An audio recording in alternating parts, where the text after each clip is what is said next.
ప్రియమైనటువంటి దేవుని బిడ్డలందరికీ నా హృదయపూర్వక వందనాలు తెలియజేస్తూ ఉన్నాను. ప్రియమైనటువంటి దేవుని బిడ్డలారా, అందరూ బాగున్నారా? మీరందరూ బాగా ఉండాలని చెప్పేసి దీవించబడాలని, ఆశీర్వదించబడాలని దేవుని యొక్క కృప మీకు మీ కుటుంబాలకు నిండుగా మెండుగా దేవుడు దయచేయాలని మా అనుదిన ప్రార్థనలో మీ గురించి మేము ఎంతగానో ప్రార్థన చేస్తూ ఉన్నాము. ప్రియమైనటువంటి దేవుని బిడ్డలారా, మరి ఈ యొక్క ఆదివారము ఆరాధనలో ఈరోజు దేవుని యొక్క లేఖనమును మనము చెప్పుకునేటువంటి అంశము ఏమిటి అనగా తెల్లవారినప్పుడు లేచుట. మరొక మారు అంశము ఏమిటి అనగా తెల్లవారినప్పుడు లేచుట. ఆదికాండము 19వ అధ్యాయము, ఆదికాండము 19వ అధ్యాయము 27వ వచనం నుంచి 29వ వచనం వరకు చదువుదాము. తెల్లవారినప్పుడు అబ్రహాము లేచి తాను యెహోవా సన్నిధిని నిలిచిన చోటికి వచ్చి సొదొమ గొమొర్రాల తట్టును ఆ మైదానపు ప్రదేశమును యావత్తును చూడగా అదిగో ఆ ప్రదేశపు పొగ ఆవము పొగవలే లేచుచుండెను. దేవుడు ఆ మైదానపు పట్టణములను పాడు చేసినప్పుడు దేవుడు అబ్రహామును జ్ఞాపకము చేసుకొని లోతు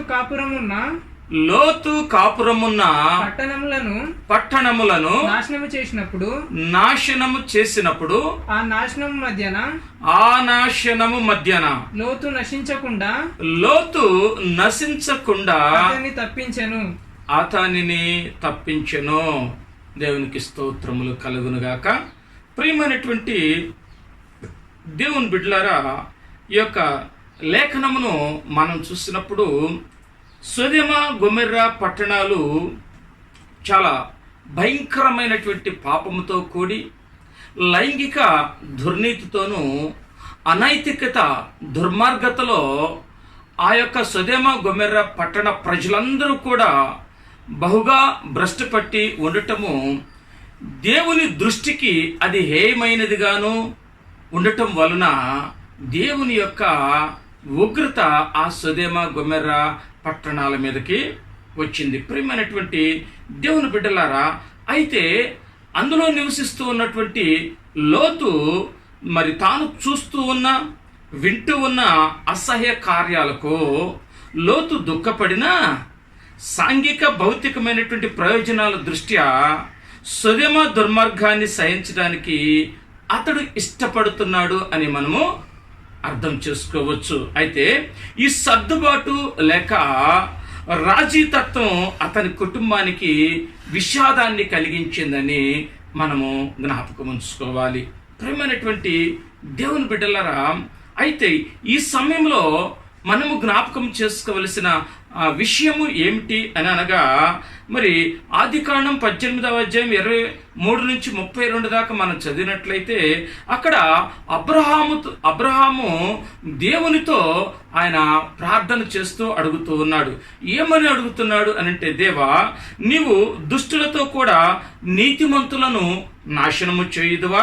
ఆ పట్టణంలో కనీసం 50 మంది నీతిమంతులు ఉంటే ఆ సొదొమ గొమొర్రా పట్టణాన్ని నువ్వు కాపాడతావా అన్నప్పుడు, మరి దేవాతి దేవుడైనటువంటి యెహోవా కాపాడతానని చెప్పినట్లుగా మనం చూస్తూ ఉన్నాం.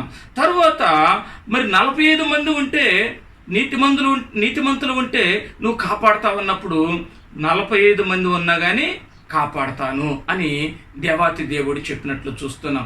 తర్వాత మళ్ళా అబ్రహాము 30 మంది నీతిమంతులు ఉంటే నువ్వు కాపాడతావా అని, అలా 20 మంది నీతిమంతులు, చివరికి 10 మంది నీతిమంతులు ఉన్న ఆ పట్టణాన్ని కాపాడతావా అని అడిగినట్లుగా మనం చూస్తున్నాం. ప్రియమైనటువంటి దేవుని బిడ్డలారా, మరి ఈ సమయంలో అబ్రహాము చేసినటువంటి ఆ యొక్క ప్రార్థన ఈ సొదొమ గొమొర్రా పట్టణాలు దహించి వేసేటువంటి ఆ యొక్క సమయంలో దేవాతి దేవుడు మరి లోతును జ్ఞాపకం చేసుకుని లోతు కుటుంబాన్ని రక్షించినట్లుగా మనం చూస్తూ ఉన్నాం. ప్రియమైనటువంటి దేవుని బిడ్డలారా, మరి దేవుని భక్తులు మనోపూర్వమైనటువంటి ప్రార్థన చేసినప్పుడు ఆ యొక్క ప్రార్థన, ఆ యొక్క విజ్ఞాపన ఎంతో విలువైనది కాబట్టి దేవుని దృష్టికి అవి ఎంతో ప్రామాణికమైనటువంటివి, ప్రాముఖ్యమైనటువంటివి, విలువలతో కూడినటువంటివి కాబట్టి ఇక్కడ అబ్రహాము యొక్క ప్రార్థనకు ప్రాముఖ్యత ఇచ్చినట్లుగా మనం చూస్తున్నాం. ప్రియమైనటువంటి దేవుని బిడ్డలారా, మరి ఆదికాండము 21వ అధ్యాయము 14వ వచనాన్ని మనం చదువుదాము. కాబట్టి తెల్లవారినప్పుడు అబ్రహాము లేచి ఆహారమును నీళ్ల తిత్తిని తీసుకొని ఆ పిల్లవానితో కూడా హాగరునకు అప్పగించి ఆమె భుజము మీద వాటిని పెట్టి ఆమెను పంపివేశను. ఆమె వెళ్ళి బెయేర్షెబా అరణ్యములో ఇటు అటు తిరుగుచూ ఉండెను. ప్రియమైనటువంటి దేవుని బిడ్డలారా, మరి ఈ యొక్క లేఖనము మనం చూసినప్పుడు ఇస్సాకు పాలు మరిచిన తరువాత ఒక గొప్ప విందు వారి యొక్క కుటుంబంలో జరిగించి ఉన్నాడు.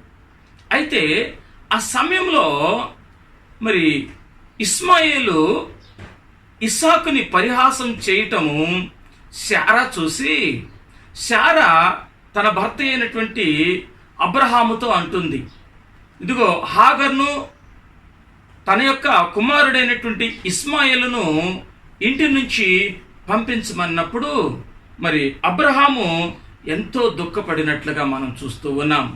కాబట్టి ఈ అబ్రహాము తెల్లవారుజామున హాగర్ను అదేవిధంగా ఇస్మాయేలును మరి ఆహారము, నీళ్లు తిత్తి ఇచ్చి వారిని పంపించినట్లుగా చూస్తున్నాం. ప్రియమైనటువంటి దేవుని బిడ్డలారా, ఇక్కడ మనము జ్ఞాపకం ఉంచుకోవలసినది ఏమిటి అనగా, ఈ యొక్క హాగరు తీసుకువెళ్ళినటువంటి ఆహారం అయిపోయినది, నీళ్లు కూడా అయిపోయినది.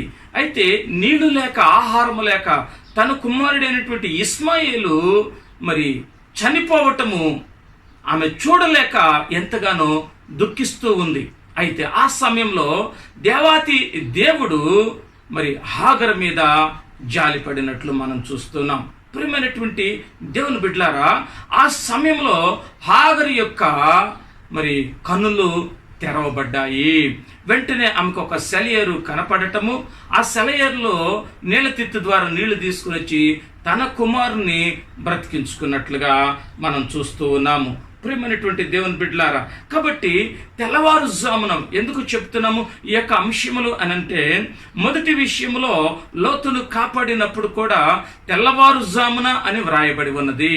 ఇప్పుడు అబ్రహామును కూడా ఈ యొక్క హాగర్ను పంపించేటప్పుడు తెల్లవారుజామున పంపిస్తూ ఉన్నాడు. తెల్లవారుజామున ఎలాంటి కార్యములు జరుగుతూ ఉన్నవి, మరి దేవుడు ఎలాంటి మనపూర్వమైనటువంటి విజ్ఞాపనలను ఆయన వింటూ ఉన్నాడు, ఆయన ఏం కార్యాలు చేస్తూ ఉన్నాడు అనేది మనం ప్రత్యేకముగా గమనించవలసినటువంటి అంశము. ప్రియమైనటువంటి మరి దేవుని బిడ్డలారా, ఇంకా మనం చూద్దాము ఆదికాండము మరి 22వ అధ్యాయము, ఆదికాండము 22వ అధ్యాయము 3వ వచనాన్ని 17వ వచనాన్ని మనం చదువుదాము. తెల్లవారినప్పుడు అబ్రహాము లేచి తన గాడిదకు గంత కట్టి తన పనివారితో ఇద్దరిని తన కుమారుడగు ఇస్సాకును వెంటబెట్టుకొని దహన బలి కొరకు కట్టెలు చీల్చి లేచి దేవుడు తనతో చెప్పిన చోటికి వెళ్ళెను. నేను నిన్ను ఆశీర్వదించి ఆకాశ నక్షత్రముల వలెను సముద్ర తీరమందలి సముద్ర తీరమందలి ఇసుక వలెను నీ సంతానమును నిశ్చయముగా విస్తరింపజేసేదను నీ సంతతి వారు తమ శత్రువుల గవిని స్వాధీనపరుచుకొందురు. ప్రియమైనటువంటి దేవుని బిడ్డలారా, మనం ఈ యొక్క లేఖనమును మనం చూసినప్పుడు మరి మోరియా దేశంలో ఒక పర్వతం పైకి మరి ఇస్సాకుని దహన బలిగా అర్పించడానికి తీసుకుని వెళ్ళినప్పుడు మరి యెహోవా దూత అబ్రహాముని పిలిచి, ఎందుకంటే ఈ అబ్రహాము తన కుమారుడైనటువంటి ఇస్సాకును తీసుకుని వెళ్ళి అక్కడ కట్టెలను పేర్చినప్పుడు కుమారుడైనటువంటి ఇస్సాకు అంటాడు, ఏమంటాడంటే మరి కట్టెలో అవన్నీ ఉన్నాయి కానీ దహన పశువు ఏది అనగా మరి అబ్రహాము అంటాడు యెహోవా ఈరే, అనగా మరి దేవుడే చూచుకొనును అని మరి అబ్రహాము అన్నప్పుడు అక్కడ యెహోవా దూత ప్రత్యక్షమై అబ్రహామును పిలిచినట్లుగా మనం చూస్తూ ఉన్నాం. ఎప్పుడైతే అబ్రహాముని ఆ దూత పిలిచిందో మరి ఆ పొదలో ఒక పొట్టేలు అబ్రహాముకు కనపడినప్పుడు ఆ పొట్టేలును కుమారునికి బదులుగా మరి దహన బలి ఇచ్చినట్లుగా మనం చూస్తూ ఉన్నాం. ప్రియమైనటువంటి దేవుని బిడ్డలారా, ఇక్కడ మనం గమనించవలసినది ఏమిటి అని అంటే మరి లేక వృద్ధాప్యంలో ఇచ్చినటువంటి కుమారుడైనటువంటి ఇస్సాకుని దేవునికి సమర్పించటానికి మరి అబ్రహాము తన యొక్క క్రియల ద్వారా రూఢీపరచినట్లుగా మనం చూస్తూ ఉన్నాం. అంటే దేవాతి దేవుడైనటువంటి యెహోవా మాట యందు వినయము కలిగి ఉండటము, మాటకు కట్టుబడి ఉండటము, ఆయన దేవుడు ఏ మాట చెబితే ఆ మాట ఎడల ఒక విధేయత చూపటం అనేది మరి అబ్రహాము జీవిత కాలం అంతా తన క్రియల ద్వారా రుజువు చేసుకున్నాడు. అందును బట్టి మరి క్రియల మూలంగా దేవుని యొక్క తీర్పులో అబ్రహాము నీతిమంతుడుగా ఎంచబడినట్లుగా మనం చూస్తూ ఉన్నాము. ప్రియమైనటువంటి దేవుని బిడ్డలారా, మరి మనము ఇంకొక చూద్దాము. ఆదికాండము 26వ అధ్యాయము 31వ వచనాన్ని మనం చదువుదాము. తెల్లవారినప్పుడు వారు లేచి ఒకరితో ఒకరు ప్రమాణము చేసుకొనిరి.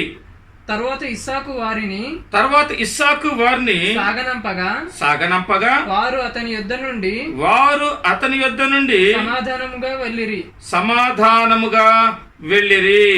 ప్రియమైనటువంటి దేవుని బిడ్డలారా, మనం చూస్తున్నప్పుడు అబ్రహాము దినముల్లో వచ్చినటువంటి కరువు కాక మరి యొక్క కరువు మరి వారికి వచ్చినప్పుడు ఇస్సాకు ఏం చేశాడంటే గెరారులో మరి ఫిలిస్తీయుల రాజు అయినటువంటి అబీమెలెకు వద్దకు వచ్చి ఉన్నాడు. అక్కడ కాపురం చేస్తూ మరి ఉంటూ ఉన్నాడు ఇస్సాకు. అయితే మరి అక్కడికి వెళ్ళినప్పుడు ఆయన పొలంలో వేసినటువంటి పంట సమృద్ధిగా పండటం వలన ఈ యొక్క అబీమెలెకు అక్కడ ఉన్నటువంటి వారందరూ కూడా మరి ఇతడు ధనవంతుడు అవటము వాళ్ళు చూశారు. అది కాక తన తండ్రి అయినటువంటి అబ్రహాము తవ్వినటువంటి బావులన్నిటిని కూడా మరి తవ్వుతూ ఉన్నప్పుడు ఆ బావుల్లో నీటి జలయేర్లు మరి ఉబికి వస్తూ ఉన్నట్లుగా మనం చూస్తూ ఉన్నాం. అయితే ఆ క్రమంలో మరి ఇస్సాకు తవ్వినటువంటి మొదటి బావి పేరేంటంటే ఏషాకు.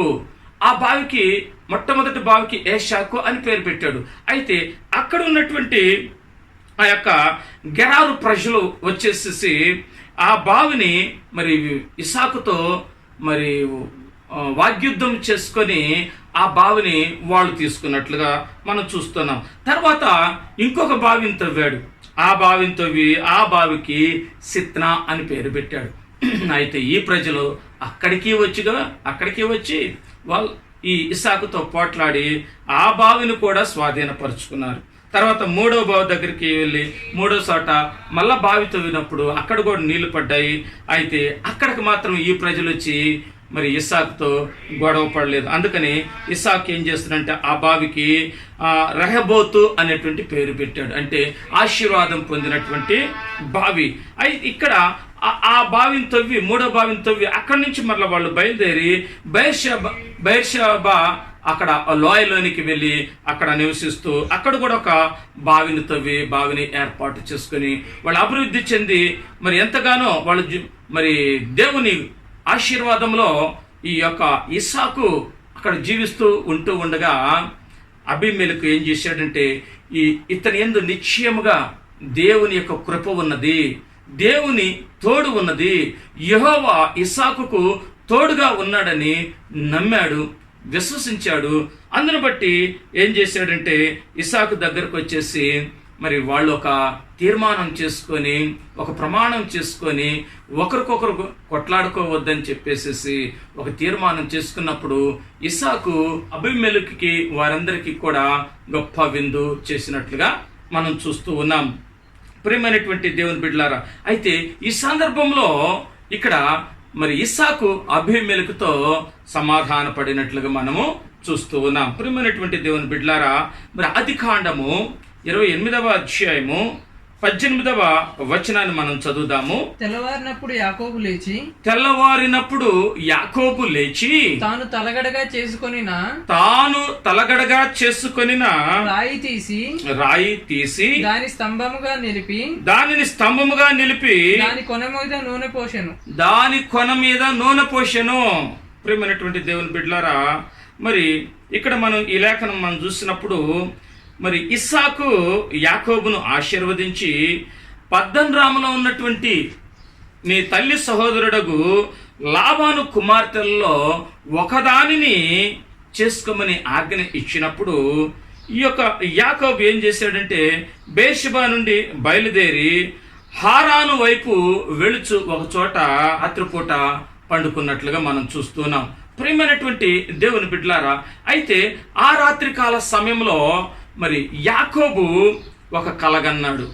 ఏంటి ఆ కళ అంటే, ఆ కళలో చూడండి, అతనికి భూమికి ఆకాశానికి ఒక నిచ్చెన ఉన్నట్లుగా, ఆ నిచ్చెనకి పైనుంచి కింద దాకా దేవదూతలు ఎక్కుతూ దిగుతూ ఉండటము జరుగుతూ ఉంది. అయితే ఆ యొక్క నిచ్చెన కొన మీద యెహోవా దేవుణ్ణి చూసినట్లుగా మనం చూస్తున్నాం. ప్రియమైనటువంటి దేవుని బిడ్డలారా, ఇక్కడ మనం ఏంటంటే ఇక్కడ యాకోబు నిద్రలేచి నిశ్చయముగా యెహోవా ఈ స్థలమందు ఉన్నాడు అని చెప్పేసేసి ఆ కలగనినటువంటి ఆ యొక్క స్థలమునకు బేతేలు అనేటువంటి పేరు పెట్టాడు. బేతేలు అంటే ఏంటంటే దేవుని ఇల్లు అని అర్థము, లేకపోతే దేవుని మందిరము, లేక దేవుని సన్నిధి అని అర్థము. ప్రియమైనటువంటి దేవుని బిడ్డలారా, మరి తెల్లవారినప్పుడు దేవుడు ఎలాంటి అద్భుతాలు చేస్తున్నాడు, ఎలాంటి ఆశ్చర్యకార్యాలు చేస్తున్నాడో దేవుని యొక్క లేఖనాల ద్వారా మనం చూస్తూ ఉన్నాము. ఆదికాండము 32వ అధ్యాయము 26వ వచనం నుంచి 28వ వచనం దాకా మనము చదువుకుందాము. ఆయన తెల్లవారుచున్నది కనుక నన్ను పోనిమ్మనగా అతడు నీవు నన్ను ఆశీర్వదించితేనే గాని నిన్ను పోనీయను అనెను. ఆయన నీ పేరేమని అడుగగా అతడు యాకోబు అని చెప్పెను. అప్పుడు ఆయన నీవు దేవునితోను మనుషులతోను పోరాడి గెలిచితివి గనుక ఇక మీదట నీ పేరు ఇజ్రాయేలే గాని యాకోబు అనబడదని చెప్పాను. ప్రియమైనటువంటి దేవుని బిడ్డలారా, మనం జ్ఞాపకం ఉంచుకోవాల్సింది ఏంటంటే, మరి యాకోబు తన మామ అయినటువంటి లాబానును విడిచి మరి సోదరుడు ఏశావు ఉన్నటువంటి మరి కనానుకు తిరిగి వస్తూ ఉన్నాడు. ఎందుకంటే ఆ పద్దన్రాముకి వెళ్ళాడు, లాబాన్ దగ్గరికి వెళ్ళాడు, తన కుమార్తెలైనటువంటి మరి లేయా రాహేలును ఇద్దరిని వివాహమాడాడు. అదేవిధంగా 2 దాసులు, వాళ్ళకి అప్పటికి వాళ్ళ ద్వారా 11 మంది సంతానము ఏర్పడింది. ప్రియమైనటువంటి దేవుని బిడ్డలారా, ఇంకా అప్పుడు ఆఖరివాడు యోసేపు. అయితే వీళ్ళకు 12 మంది సంతానంలో ఆఖరివాడు అయితే మరి బెన్యామీను. అయితే అప్పటికి లాబాను అంటే మామ ఇంటి వద్ద ఉన్నప్పుడు ఈ బెన్యామీను జన్మించలేదు వారికి, తిరిగి వచ్చిన తర్వాత జన్మించాడు. అందుకని అక్కడ 11 మంది సంతానము మనం సంతానాన్ని మనము చూస్తూ ఉన్నాం. ప్రియమైనటువంటి దేవుని బిడ్డలారా, మరి ఈ యొక్క సంతానాన్ని తీసుకుని వస్తూ మరి ఆ రాత్రి పూట దేవునితో పోరాడినట్లుగా చూస్తూ ఉన్నాం. ఆ మార్గ మధ్యంలో ఒక ప్రాంతంలో ఆయన మరి వీళ్ళందరిని, ఎందుకంటే 20 సంవత్సరాల క్రితము తన అన్న అయినటువంటి ఏశావును మోసం చేశాడు కాబట్టి ఏశావుకు దక్కవలసినటువంటి తండ్రి యొక్క ఆశీర్వాదమును మరి యాకోబు తీసుకున్నాడు కాబట్టి యాకోబు అనేటువంటి పేరుకి మోసగాడు అని అర్థము. అయితే ఈ అన్న అయినటువంటి ఏశావు మరి కోపంతో ఉంటాడని చెప్పి తనను ఏమి చేస్తాడు అన్నటువంటి ఒక భయంతో తనకున్నటువంటి సంపదలు, తన భార్యలను, అదేవిధంగా సంతానాన్ని, దాసిదాసులను తీసుకొని బయలుదేరి వస్తూ ఆయన ఏం చేశాడంటే అన్న కోసము ఒక కానుకల్ని ముందుగా ఏర్పాటు చేసుకున్నాడు. ఎందుకంటే ఏంటి ఆ కానుకలంటే 200 మేకలు, 200 గొడ్లు, అదేవిధంగా 20 పొట్టేళ్ళు, 20 మేకలు, 30 పాడి ఆవులు, అదేవిధంగా 40 ఆవులు, 10 ఆబోతులు, 20 ఆడుగాడిదలు, 10 గాడిద పిల్లలు, వీటన్నిటినీ కానుకగా చేసేసి ఈయన వాళ్ళ దాసులకి ఒక్కొక్కడికి ముందుగా వెళ్ళమని చెప్పాడు. ముందు వాడికి చెప్పాడు, నువ్వు వెళ్తూ ఉన్నప్పుడు మా అన్న అయినటువంటి ఏశావు ఎదురుపడినప్పుడు నీవు ఏం చెప్తావంటే, ఇదిగో నీ దాసుడైనటువంటి నీ తమ్ముడైనటువంటి మరి యాకోబు నీకు ఈ కానుకలు ఇమ్మన్నాడని చెప్పమని చెప్తాడు. ఆ తర్వాత 2వ దాసుడికి అదే మాట చెప్పమని చెప్తాడు, 3వ దాసుడికి అదే విధంగా చెప్పమని చెప్తాడు. అలా మరి ఈ యొక్క యాకోబు తన యొక్క ప్రయాణము కనానుకి ఆ విధంగా నడిచి వెళుతూ ఉంది. ప్రియమైనటువంటి దేవుని బిడ్డలారా, ఆ సమయంలో తన భార్యని, సంతానాన్ని ముందుకు నడిపించి ఒక రాత్రి పూట యాకోబు ఒక స్థలంలో మరి పడుకొని నిద్రపోతూ ఉన్నప్పుడు తెల్లవారుజామున మరి ఒకతనితో తెల్లవారిందాకా పోరాడుతూ ఉన్నాడు. ఎంతగా పోరాడాడంటే అతను ఈ యొక్క తొడ మీద కొట్టినప్పుడు గూడు సనిగిపోయింది, అయినా కానీ విడిచిపెట్టలేదు. అప్పుడు అతను అంటాడు, నీ పేరు ఏమిటి అని అనగా నా పేరు యాకోబు అని సమాధానం ఇస్తాడు. అయితే నీవు మనుషునితోనే కాదు దేవునితో కూడా పోరాడావు కాబట్టి ఇక మీదట నీవు యాకోబుగా కాక ఇజ్రాయేలుగా నీవు ఆశీర్వాదం పొందుతావని దేవాతి దేవుడే యాకోబును ఆశీర్వదించినట్లుగా మనం చూస్తున్నాం. అంటే ఇజ్రాయేలు అనగా ఆశీర్వదించబడినటువంటి వాడు అని అర్థము. ప్రియమైనటువంటి దేవుని బిడ్డలారా, చూడండి, ఎప్పుడైతే వెళ్తూ ఉండగానే ఏశావు వస్తూ ఉన్నాడు. రాగానే మొదటివాడు అలానే చెప్పాడు, రెండోవాడు అలానే చెప్పాడు. తర్వాత ఈ యొక్క భార్యలు, సంతానం అందరూ కూడా వెళ్ళి సాష్టాంగ నమస్కారం చేసినప్పుడు వచ్చి వెంటనే మరి ఆ ఏశావుకు ఉన్నటువంటి కోపము తగ్గిపోయి తమ్ముడైనటువంటి యాకోబుని హత్తుకొని ఒకరు ఏడ్చుకున్నట్లుగా మనం చూస్తున్నాం. ప్రియమైనటువంటి దేవుని బిడ్డలారా, చూడండి, ఇక్కడ మరి ఏశావుకి యాకోబుకి ఇద్దరి మధ్య ఉన్నటువంటి పగ, మరి వాళ్ళిద్దరి మధ్య ఉన్నటువంటి వైరము, ఆ యొక్క భేదాభిప్రాయాలు తొలగిపోయాయి. ఈ సందర్భంలో ఇక్కడ మరి దేవాతి దేవుడు యాకోబును ఆశీర్వదించినట్లుగా మనం చూస్తూ ఉన్నాం. ప్రియమైనటువంటి దేవుని బిడ్డలారా, మరి యెహోషువ 3వ అధ్యాయము, యెహోషువ 3వ అధ్యాయము 1వ వచనము 13వ వచనము చదువుదాం. యెహోషువ వేకువన లేచినప్పుడు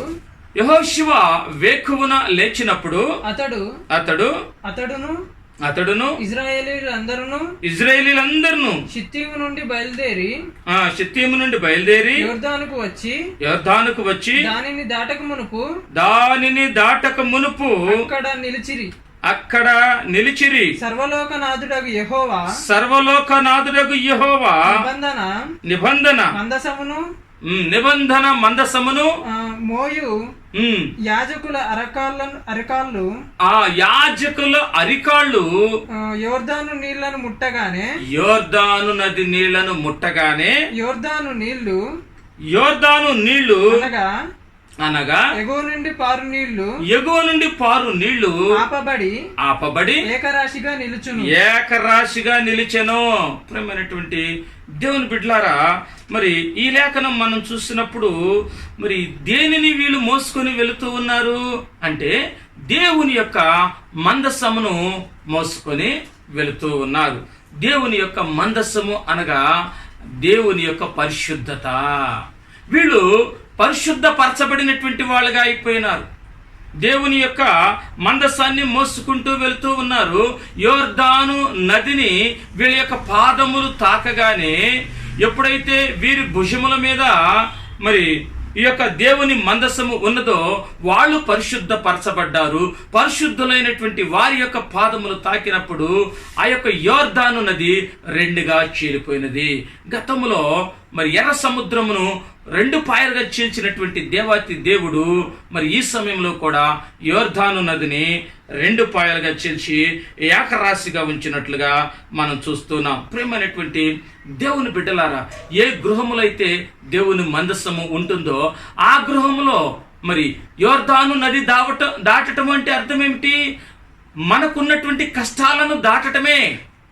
ఆ యోర్దాను నదిని ఎంత ఈజీగా దాటడానికి దేవుడు ఆ యోర్దాను నదిని రెండు పాయలుగా చీల్చి ఏకరాశిగా ఉంచాడో దేవాతి దేవుడు ఈరోజు మనము ఎప్పుడైతే పరిశుద్ధతను మనము కలిగి మన గృహాలలో మరి దేవుని యొక్క మందసాన్ని నిలుపుకున్నప్పుడు మన గృహంలో ఉన్నటువంటి సమస్త దుర్నీతి కానీ కష్టాలు కానీ ప్రతిదీ కూడా మన గృహంలోంచి తొలగించబడతాయి. కారణము ఏమిటంటే నీ గృహములో మందసం ఉన్నది కాబట్టి నీవు నీ గృహము పరిశుద్ధపరచబడినటువంటి వాళ్ళుగా ఉంటూ ఉన్నారు. ఆ సమయంలో నీలో ఉన్నటువంటి సమస్తమైనటువంటి దుఃఖకరమైనటువంటి ప్రతి దానిని కూడా తీసివేయటానికి దేవుడు సమర్థుడని మనం జ్ఞాపకం ఉంచుకోవాలి. అందుకనే ఈ యొక్క యోర్దాను నది దగ్గరికి వెళ్ళినప్పుడు అవి వాళ్ళు మామూలుగా వెళ్ళలేదు, మందసముతో వెళ్ళారు, మందసాన్ని మోసుకుంటూ వెళ్ళారు. అందుకని వారి పాదములు తాకినప్పుడు ఆ నది రెండుగా చీలిపోయింది.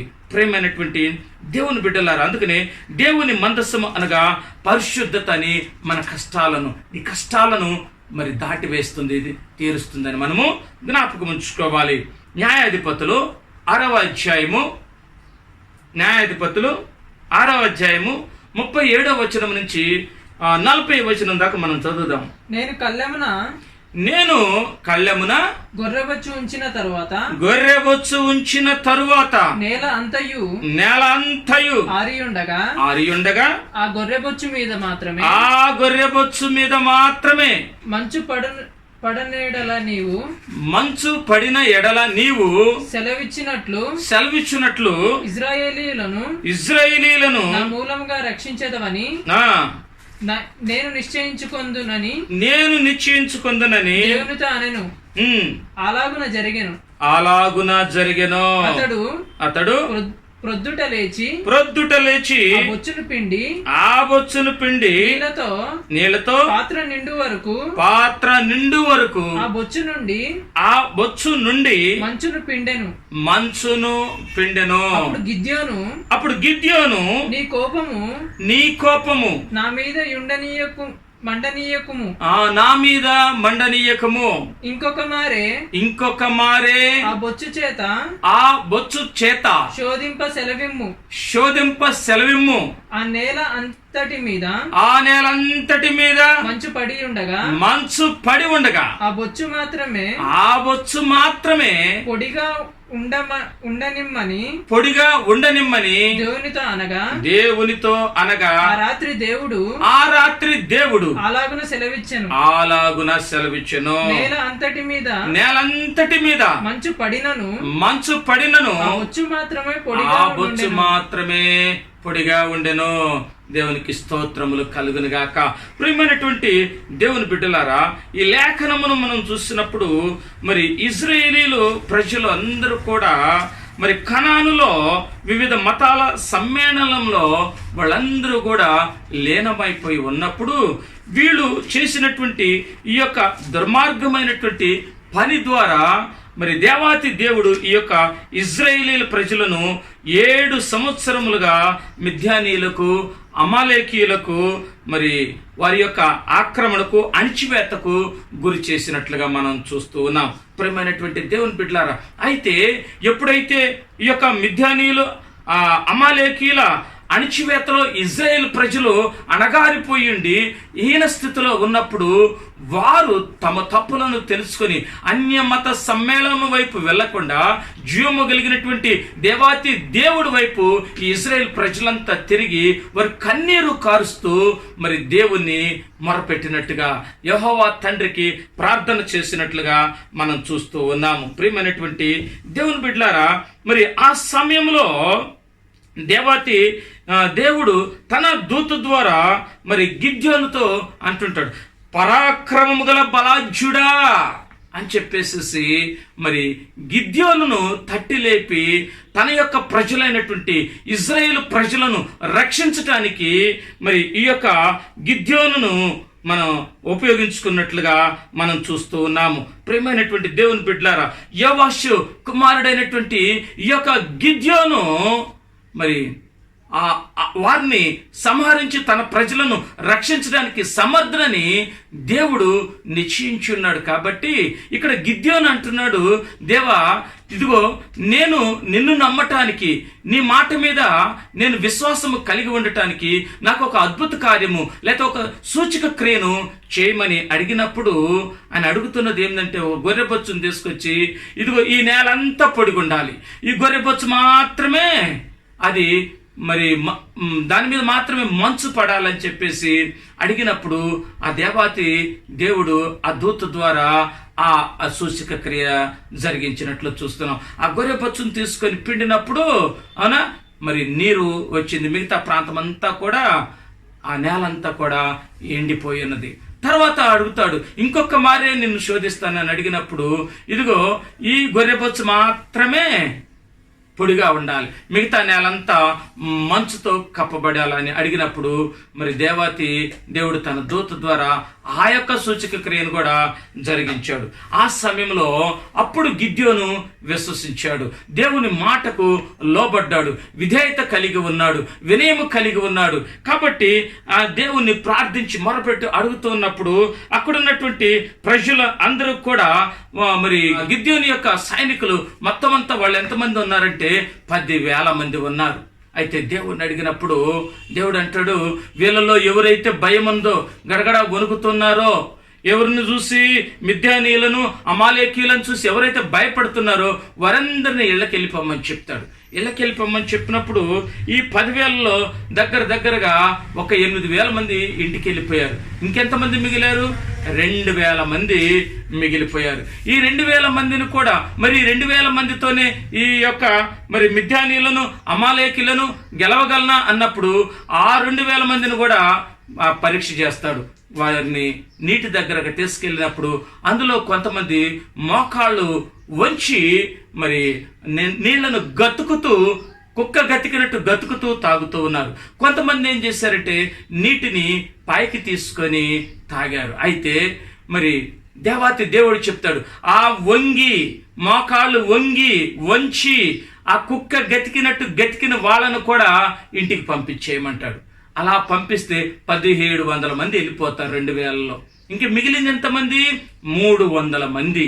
ఈ 300 మంది నీళ్లను పైకి తీసుకొని తాగినట్లుగా చూస్తున్నాం. అయితే ఈ 300 మంది ద్వారానే నీవు ఈ యొక్క మిద్యానీయులను, అమాలేకీయులను నీవు జయిస్తావని చెప్పేసి దేవుడు చెప్పి ఆ ప్రకారంగా మరి ఈ యొక్క 300 మంది ద్వారా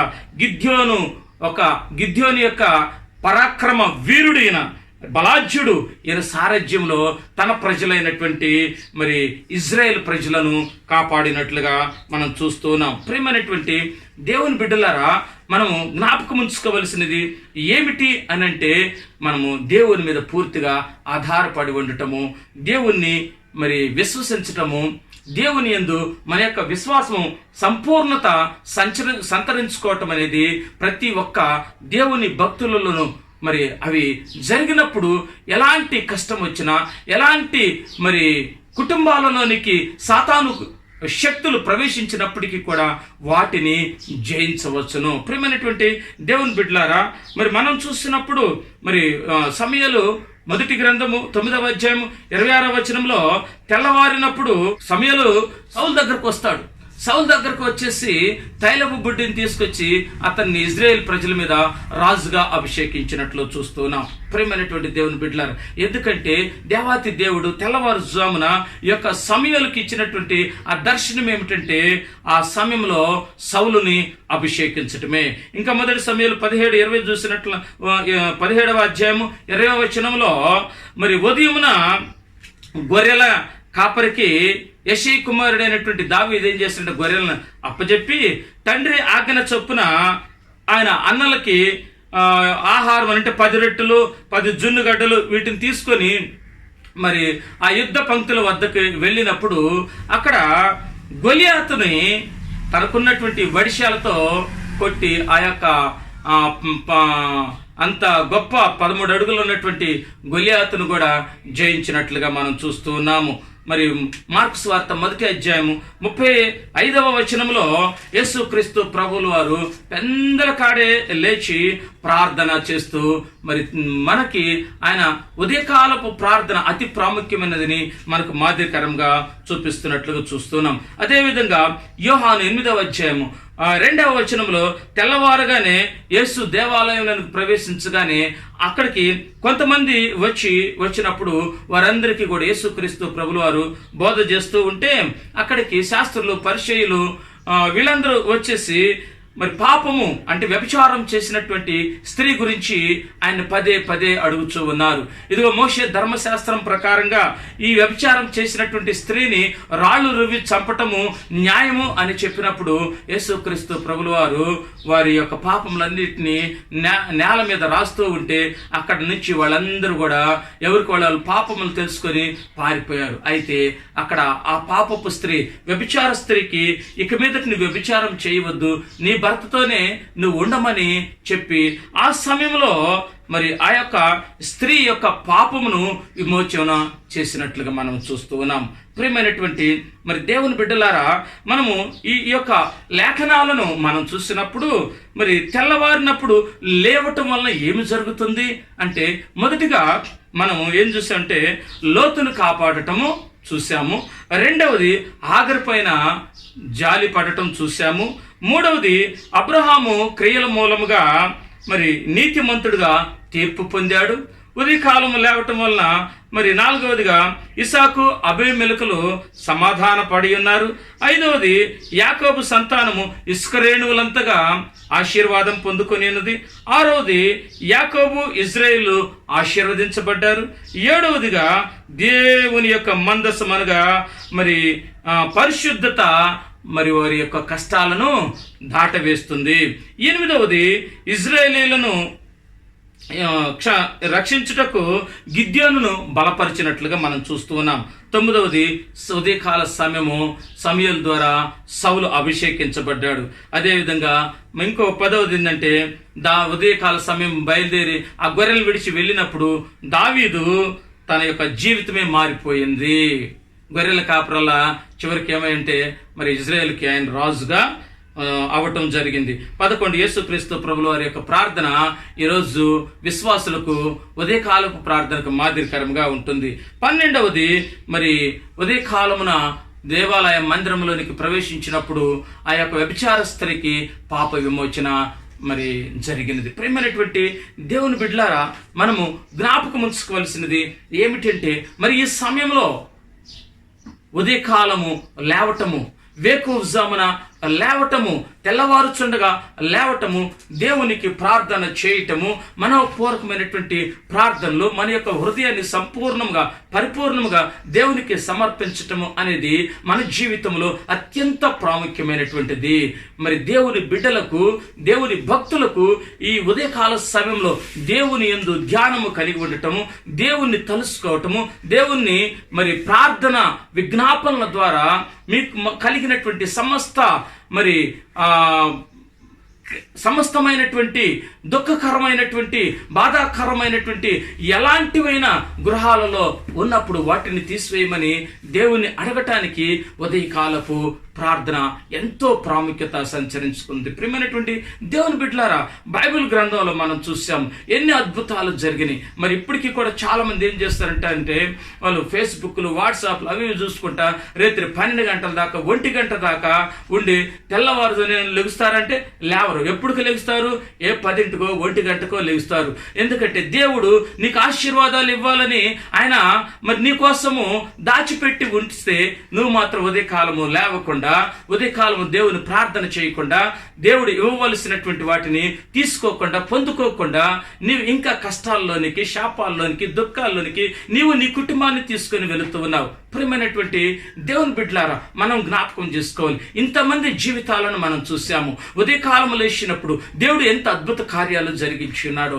ఉదయకాలపు ప్రార్థన నీ కుటుంబాన్ని, నిన్ను ఎంతగా ప్రభావితం చేస్తుందో, ఎన్ని అద్భుత కార్యాలు నీ కుటుంబాల్లో జరుగుతాయో నువ్వు జ్ఞాపకం ఉంచుకోవాలి. ప్రియమైనటువంటి దేవుని బిడ్డలారా, ఇకనైనా ఉదయకాలము తెల్లవారుజామున లేచి దేవాతి దేవుడైనటువంటి యెహోవా తండ్రిని నీవు గనక మనోపూర్వకంగా, ఇష్టపూర్వకంగా నీ హృదయాన్ని పరిపూర్ణంగా సమర్పించుకొని ప్రార్థన చేసినప్పుడు దేవుని సన్నిధిలో నువ్వేదైతే అడుగుతావో అవన్నీ కూడా సమస్తము నీకు ధారాళంగా దేవుని నుండి దయచేయబడతాయి. నీ కష్టాలన్నీ తీరిపోతాయి. నీకేదైనా దుఃఖకరమైనవి ఉన్నా వాటన్నిటినీ తీసివేయబడతాయి. ఒకవేళ నీ జీవితంలో పాపము ఉన్నదా, వ్యభిచారపు స్త్రీని మరి ఆ యొక్క వ్యభిచారము నుంచి విమోచన గావించినటువంటి దేవాతి దేవుడు నీలో ఉన్నటువంటి సమస్త పాపములను, నీ దుర్నీతిని, నీ లైంగిక దుర్నీతిని తీసివేయటానికి ఆయన మరి నీకు ఆశీర్వాదముని ఇవ్వటానికి ఆయన నీ కోసము మరి ఉదయకాల సమయంలో నీ ప్రార్థన కోసము ఎందుకంటే ఆయన చూస్తూ ఉన్నాడు. యెహోవా కనుదృష్టి లోకమంతా కూడా సంచారం చేస్తున్నది. కాబట్టి నీవు చేయవలసినది ఏమిటి అనగా ఉదయకాలము మనము లేచి మనపూర్వకమైనటువంటి ప్రార్థనలు, విజ్ఞాపనలు జరిగించుకొని మన కుటుంబంలో అనేకమైనటువంటి మేలులు, ఆశీర్వాదములు, అలాంటి గొప్ప కార్యములు మన కుటుంబాల్లో జరిగించుకున్నప్పుడు, అది దేవుని ద్వారా కార్యములు జరిగినప్పుడు దేవునికి మహిమ కలుగుతుంది. ప్రియమైనటువంటి దేవుని బిడ్డలారా, ఇకనైనా మరి ఉదయకాలము తెల్లవారుజామున మనందరం కూడా లేచి దేవుణ్ణి స్తుతిద్దాము, దేవుని ప్రార్థిద్దాం. మనపూర్వమైనటువంటి ప్రార్థన విజ్ఞాపనలు ఆయన యందు ఉంచుదాము. ఆయన పాదాల చెంతకి సమర్పించినప్పుడు వాటిని స్వీకరించి సమస్తమును ఆయన చూసి మరి ఏ విజ్ఞాపనలు అయితే మనము అడుగుతున్నామో వాటన్నిటిని కూడా మనకు దయచేస్తాడు. అలాంటి కృప మరి వాక్యమైనటువంటి మీ అందరికీ దేవుడు నిండుగా మెండుగా దయచేయునుగాక. ఆమేన్. ప్రియమైనటువంటి దేవుని బిడ్డలారా, మరి ప్రార్థన చేసుకుందాము. ఆఖరి ప్రార్థన చేసుకొని మనము ముగించుకుందాము. ప్రార్థన. స్తోత్రములు, స్తోత్రములు, స్తోత్రములు, స్తోత్రములు, స్తోత్రములు. పరిశుద్ధ, మహోన్నత, సర్వోన్నత, సకల ఆశీర్వాదాలకు కారణభూతులైన మా గొప్ప తండ్రి, నిన్న నేడు ఏకరీతిగా ఉన్న మా దైవమా, మీకు వందనాలు, స్తుతులు, స్తోత్రాలు తెలియజేస్తున్నాము నాయన. అయా ఇదిగో తండ్రి, మరి విత్తబడినటువంటి వాక్యము సాతాను దొంగిలించకుండా విన్నటువంటి ప్రతి ఒక్కరి హృదయాల్లో పదిలపరుచుకొని నాయన వాక్యానుసారంగా జీవించే ధనికరి జీవితాలను మా ప్రియ బిడ్డలందరికీ మీరు దయచేయండి. అవును దేవా, ఆయా ఉదయకాల సమయం నా తండ్రి, మీరు ఎంతో మందిని నాయన మీరు ఆశీర్వదించి ఉన్నారు దేవా, మీకు వందనాలు. మరి ఈ సమయంలో మా ప్రియ బిడ్డలు వేకువజామున లేచి నాయన ఆయా మనోపూర్వకమైనటువంటి విజ్ఞాపనలు మీకు సమర్పించినప్పుడు వారి జీవితంలో నా తండ్రి వారు ఏవైతే అడుగుతున్నారో వాటిని మీరు దయచేయండి. వారి కుటుంబంలో ఉన్నటువంటి సమస్త దుఃఖకరమైనటువంటి నా తండ్రి నాయన ఆ యొక్క నా తండ్రి ఆ బాధలను మీరు తీసివేయండి దేవా, మీకు వందనాలు, స్తోత్రములు నాయన. మరి ఈ సమయంలో మీ దాసుడు చేస్తున్నటువంటి ప్రార్థన మీ పాదాల చెంతకు సమర్పిస్తూ ఉండగా స్వీకరించిన తండ్రి నాయన, మరి వాక్యము వింటున్న ప్రతి ఒక్కరిని వారి కుటుంబాలను నిండుగా మెండుగా మీరు ఆశీర్వదించమని నజరేయుడైన యేసయ్య నామమున ప్రార్థించి వేడుకుంటున్నాము మా పరమ తండ్రి, ఆమేన్. ఆఖరి ప్రార్థన, ఆశీర్వాదపు ప్రార్థన. మన తండ్రి అయినటువంటి దేవుని ప్రేమ, ఆయన కుమారుడు మన ప్రభు అయిన యేసుక్రీస్తు కృప, పరిశుద్ధాత్మ అన్యోన్య సహవాసము, సన్నిధి మనకును ఈ లోకంలో ఉన్నటువంటి సకల పరిశుద్ధులకు సదాకాలము తోడే ఉండి నడిపించునుగాక. ఆమేన్. ప్రియమైనటువంటి దేవుని బిడ్డలారా, మీ అందరికీ వందనాలు తెలియజేస్తూ ఉన్నాను.